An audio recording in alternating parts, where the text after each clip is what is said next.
Welcome to the Z-Lock video. Check it out. Okay guys, welcome back to the channel. Today we're going to cover the Z-Lock. Guys, I have covered this position shortly in our Mediocre lock video and I really like doing this, but it's not IBJJF legal, but we're here today to do it anyways. This is something I covered in a seminar I did lately and in some seminars I did abroad. You guys can check out all of my seminars. We filmed the techniques online if you're one of our YouTube members. So consider doing that. You can get all the overview of a lot of seminars, mostly leg locks, but also some more leg locks. But today we're going to cover the Z-Lock. So first off, we have to go over reaping from the outside ashi. So we're in an ashi position. If you have no idea what this is, you should definitely check out another video. But anytime we're in ashi, I want to reap over and expose my partner's heel. Now, usually we're going to then attack and roll and start attacking the outside heel hook, but for the Z-Lock, we're going to choose control over immediate submission. Now, most people, when they reap, they throw over the leg. But you see, as my leg goes, there's a lot of range, there's a lot of things happening, but nothing is turning his knee more to the inside. So what I really like to teach people, especially in seminars, instead of just throwing your leg over trying to reap, keep some pressure on your knee. Yeah, there's no pressure on me bending the knee. Instead, I want you to focus on twisting your hips in and hipping up as I come forward to bend the knee with my upper body, and then my lower leg will automatically follow. So now it's my upper body and my hips twisting his knee, instead of me just throwing this leg over. Just keep your knee stiff. Yeah, it's not bending his knee. So as we're here, keep your knee stiff. Now I'm really bending the knee. You feel this? Yeah. So first off, I really want you to do this. Second off, the more you sit up and engage with bending the knee, the easier it will be for you to hook, reach, and trap his far side leg. What I mean with that is if we're in outside ashi and I'm trying to reap over and just throw my leg, it's going to be very hard for me to chase that second leg, which should be no problem if I'm just attacking heel hooks. Because look, if I'm attacking heel hooks, all I need to do is lift this far side heel of the mat. Now start rolling and escaping. Okay, cool. And then I'm going to trap him, switch my legs, and finish off double outside ashi. So now I have the heel trapped, double outside ashi, finish it with the heel hook. But that's not what we're doing today, guys.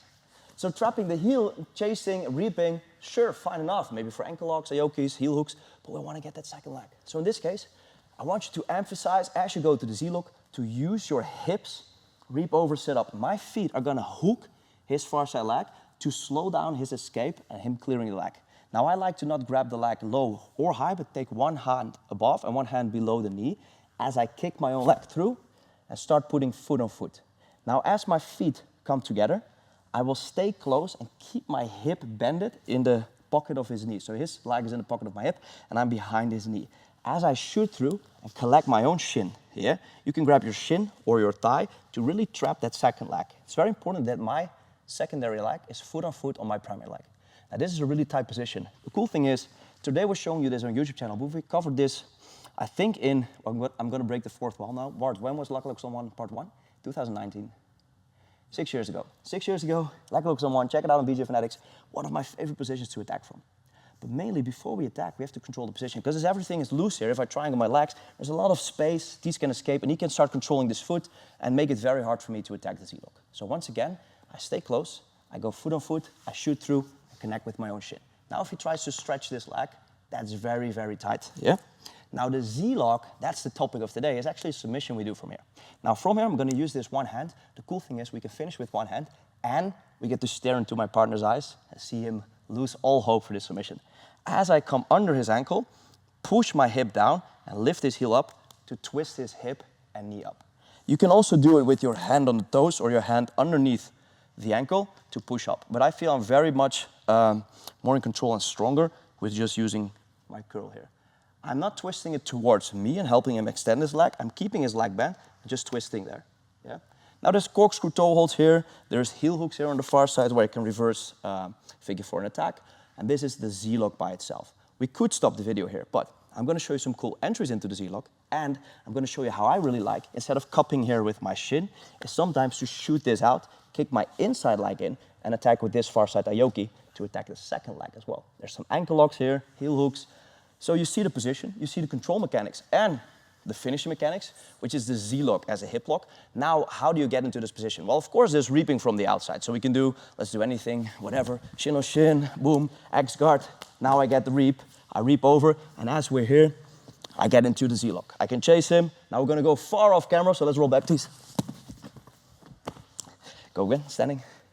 So as I'm here, we can reap immediately from single leg X. We can use our X guard to disbalance him, And from here, we can just reap in and start chasing the reposition. Usually, there will be the heel hook, but now if we get my partner to fall back, now we stay in camera, and here we are, guys, inside the Z-lock with the submission. Beautiful. Yeah. Another way we can do this, and this is how I like to do in sparring a lot. Anytime I trap my partner in a 411, so in a cross ashi or saddle, honey hole, I don't make up these names, guys. So 411. Anytime I trap my partner here, yeah, I have some different videos of this, and we cover this also a lot in the Leglocks Unlocked Part 1 DVD. But if we're here, I'm chasing the inside heel hook mainly. So maybe I'm working from double trouble, both legs, trying to clear that leg, yeah, as I chase this heel hook, and I want to finish this inside heel hook. Now my partner will usually try and hide his heel, slip, and turn away that way. Yes, and start to turn, and now you see what's happening here, guys? And this is beautiful, how we're chaining outside and inside leg locks together. Not only the submissions, but also the positions. So I have an inside leg lock position with this 411, yeah? As I start chasing this inside heel hook, my partner tries to heel slip and hide. I'm gonna fall, switch it to the opposite side, chase, and now we're in the Z-lock again. Same thing applies. I can close in deep on my shin to keep more pressure with my knees and apply the Z-lock. I can let go, chase the outside heel hook, or I can slip in, start attacking this yoke lock, or we have a different video on.